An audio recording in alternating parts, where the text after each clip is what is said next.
Now when King David was old, his son Solomon became king over all Israel. And Solomon was very young when he became king. He loved God very much. One night, God came to Solomon in a dream, and God asked him, "Ask for whatever you want me to give you."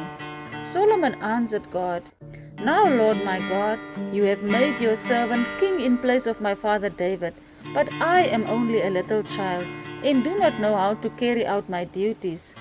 Your servant is here among the people you have chosen, a great people, too many to count.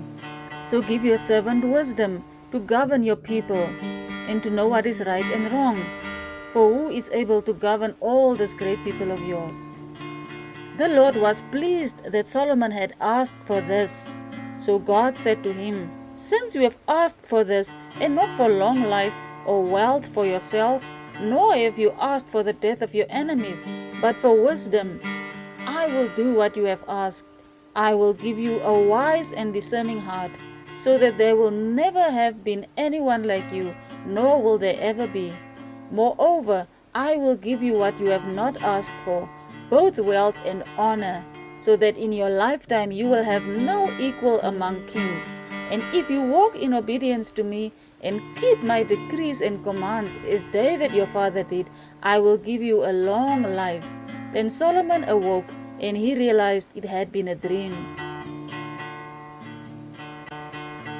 Now after some time, two women came along to the king and stood before him.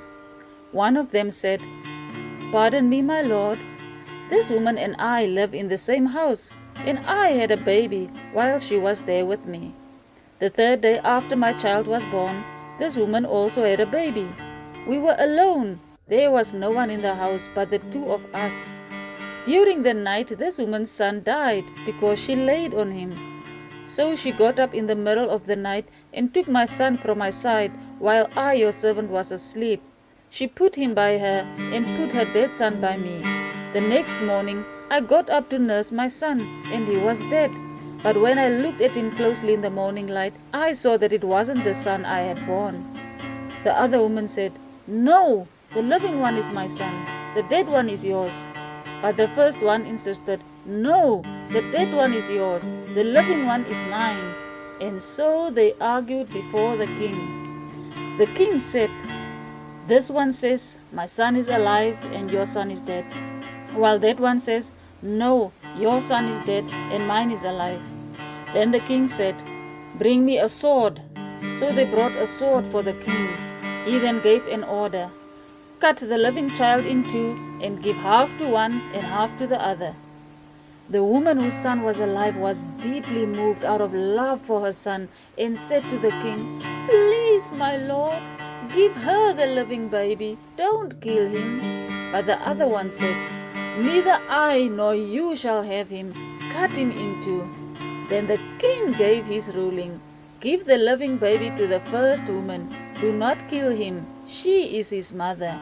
When all Israel heard the verdict the king had given, they held the king in awe, because they saw that he had wisdom from God to administer justice. My little friends, I hope that you have enjoyed this story. And we see here how God was so good to Solomon. Solomon didn't ask for riches when God said to him he can ask for anything, but he asked for wisdom, my little friends. And then God still blessed him with wealth, and he was the richest king that was ever alive on this earth. So we must also not be greedy, my little friends. You see here that Solomon was not greedy, but still God blessed him because he was not greedy.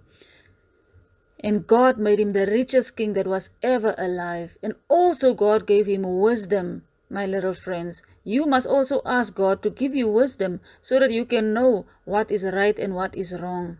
And I hope, my little friends, that you will remember that Auntie loves you, but Jesus Christ loves you so much more.